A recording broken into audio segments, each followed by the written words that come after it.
어쩜 이렇게 시간이 안 가는지 정말 버스 안에서 going 이불 속에서 going은 언제나 너에게 going.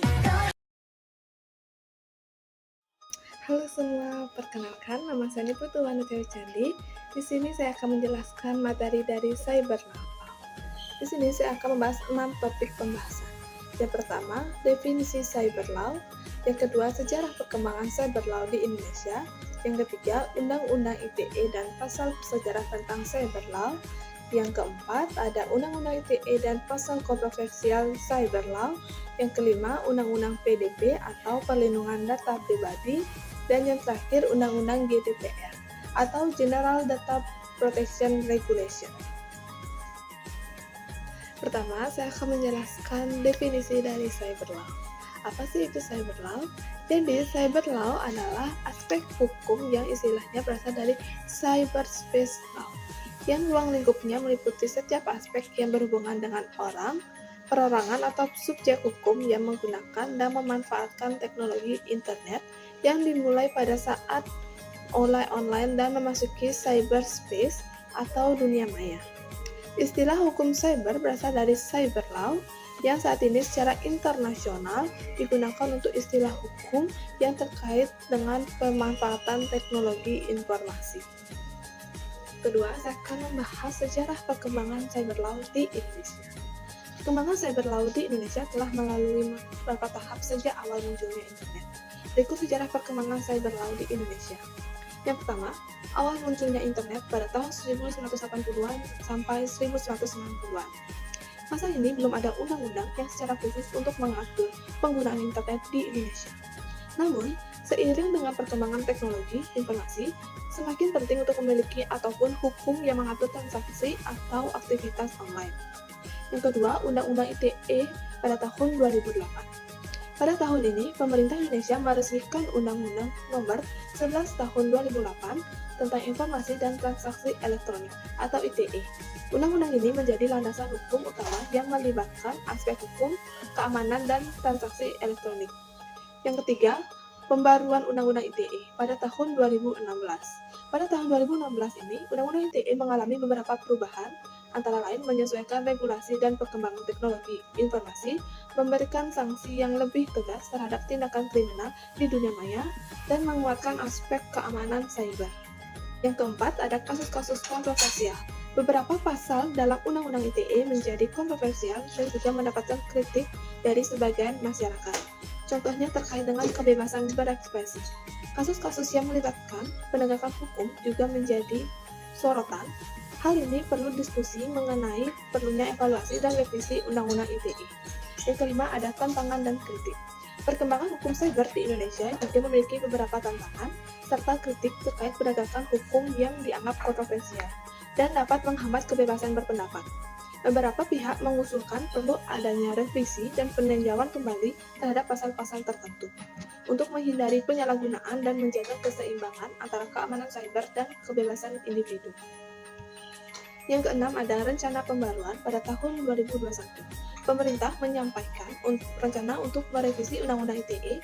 Beberapa poin yang disoroti dalam rencana ini mencakup perubahan pada sanksi, pidana, perlindungan data pribadi, dan upaya untuk meningkatkan keseimbangan antara perlindungan hukum dan kebebasan berekspresi. Topik ketiga, membahas Undang-Undang ITE dan pasal bersejarah tentang cyber law. Undang-Undang Nomor 11 Tahun 2008 tentang Informasi dan Transaksi Elektronik atau ITE adalah undang-undang yang penting di Indonesia dalam konteks hukum cyber. Beberapa pasal bersejarah dalam Undang-Undang ITE yang meliputi: yang pertama, pasal 27 ayat 3 menjelaskan pasal ini mengatur tentang larangan menyebarkan informasi atau dokumen elektronik yang memiliki muatan penghinaan dan pencemaran nama baik. Sejak diberlakukan, pasal ini telah banyak diperbincangkan dan menjadi dasar hukum dalam penegakan kasus-kasus yang berkaitan dengan konten negatif di media sosial ataupun platform daring. Yang kedua, itu ada pasal 28 ayat 1 membahas pasal ini memberikan ketentuan pidana terhadap orang yang membuat, mengadakan, menyebarluaskan, dan atau mentransmisikan elektronik atau dokumen elektronik yang mengandung konten asusila. Pasal ini diterapkan dalam kasus-kasus pornografi ataupun konten dewasa di internet. Yang ketiga ada pasal 29 yang membahas. Pasal ini mengatur tentang larangan melakukan perbuatan tidak sah dan atau melawan hukum terkait dengan sistem elektronik dan transaksi elektronik. Pasal ini penting untuk melindungi keamanan dan integritas sistem informasi. Yang keempat ada pasal 31 ayat 1. Pasal ini menetapkan sanksi pidana bagi orang yang dengan sengaja dan tanpa hak mengakses suatu sistem elektronik ataupun meretas. Ini merupakan langkah dalam memberikan perlindungan terhadap keamanan cyber dan mencegah akses tanpa izin ke dalam sistem. Yang kelima ada pasal 32 ayat 1. Pasal ini mengatur tentang pidana bagi orang yang sengaja dan tanpa hak merusak, menghancurkan atau mengubah data elektronik. Hal ini menekankan perlindungan terhadap integritas data elektronik. Dan yang terakhir ada pasal 45 ayat 1. Pasal ini mengatur tentang kewajiban dan penyelenggaraan sistem elektronik untuk memberikan informasi elektronik kepada penegak hukum jika diminta. Ini menciptakan dasar hukum untuk kerjasama antara penyelenggara layanan dan pihak penegak hukum dalam penanganan kasus-kasus cyber law. Selanjutnya ada topik keempat, yaitu membahas Undang-Undang ITE dan pasal-pasal kontroversial tentang cyber law. Beberapa pasal dalam Undang-Undang Nomor 11 Tahun 2008 tentang Informasi dan Transaksi Elektronik atau ITE di Indonesia telah menjadi subjek kontroversi dan kritik, terutama terkait dengan kebebasan berekspresi dan potensi penyalahgunaan. Beberapa pasal yang sering dianggap kontroversial antara lain, yang pertama yaitu ada pasal 27 ayat 3. Pasal ini berkaitan dengan pidana terhadap setiap orang yang dengan sengaja dan tanpa hak menyebarkan informasi yang memiliki muatan penghinaan atau pencemaran nama baik. Penggunaan pasal ini dalam beberapa kasus telah memicu kontroversi terkait kebebasan berpendapat dan kemerdekaan berekspresi.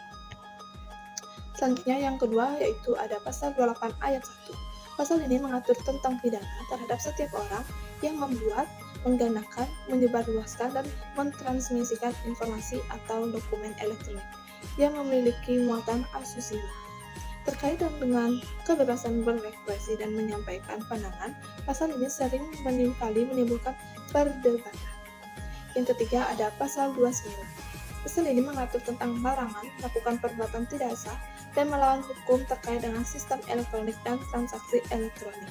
Beberapa interpretasi pasal ini dianggap dapat memberikan ruang bagi penafsiran yang luas dan potensi penyalahgunaan.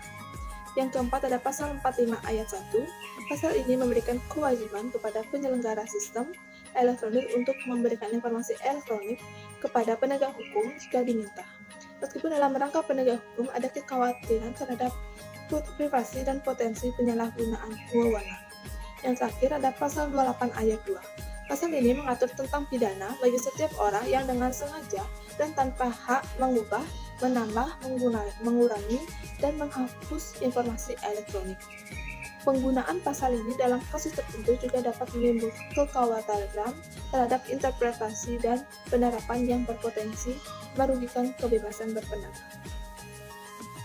Topik kelima, saya akan membahas Undang-Undang PDP atau Perlindungan Data Pribadi. Yang pertama, itu pembentukan dan penyusunan undang-undang. Pemerintah atau lembaga yang berwenang mengidentifikasi kebutuhan akan undang-undang perlindungan data pribadi berdasarkan perkembangan teknologi dan masyarakat.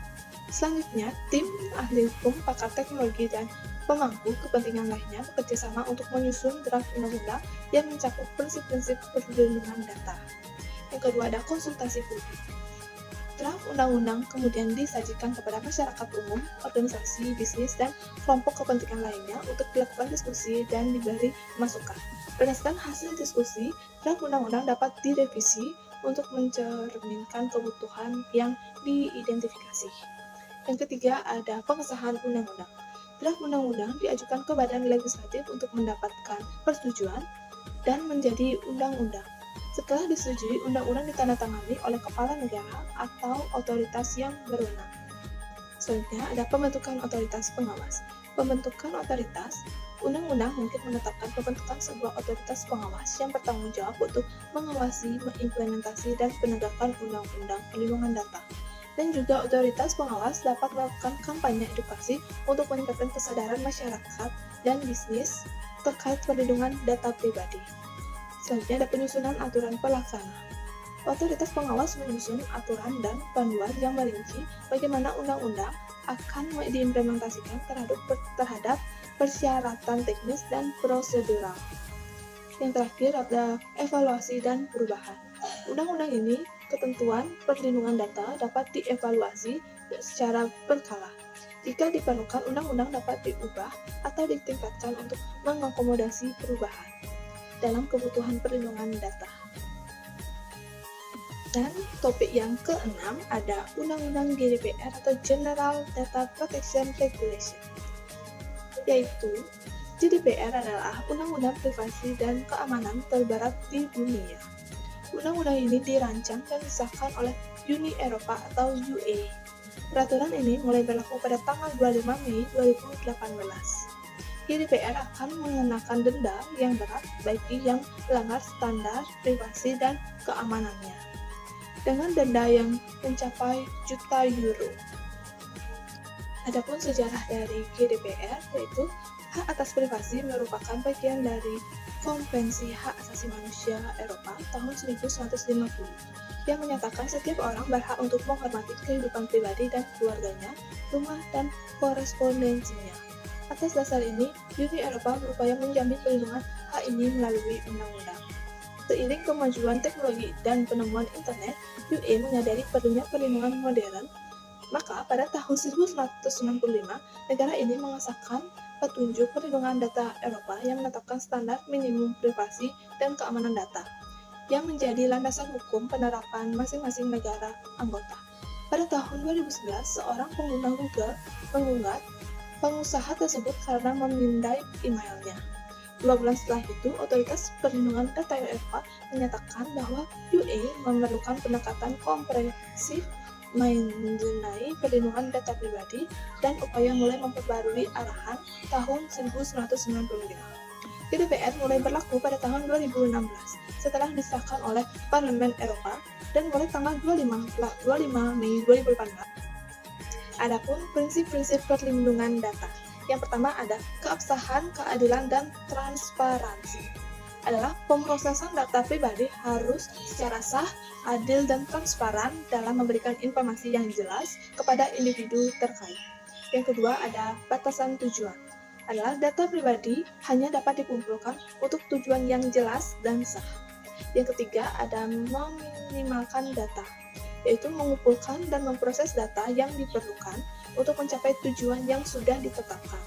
Yang keempat ada akurasi data, yaitu organisasi bertanggung jawab untuk memastikan bahwa data pribadi yang sudah diproses adalah sudah akurat. Yang kelima ada batasan waktu penyimpanan. Data pribadi hanya boleh disimpan selama diperlukan untuk mencapai tujuan yang sudah ditetapkan. Yang keenam ada integritas dan kerahasiaan.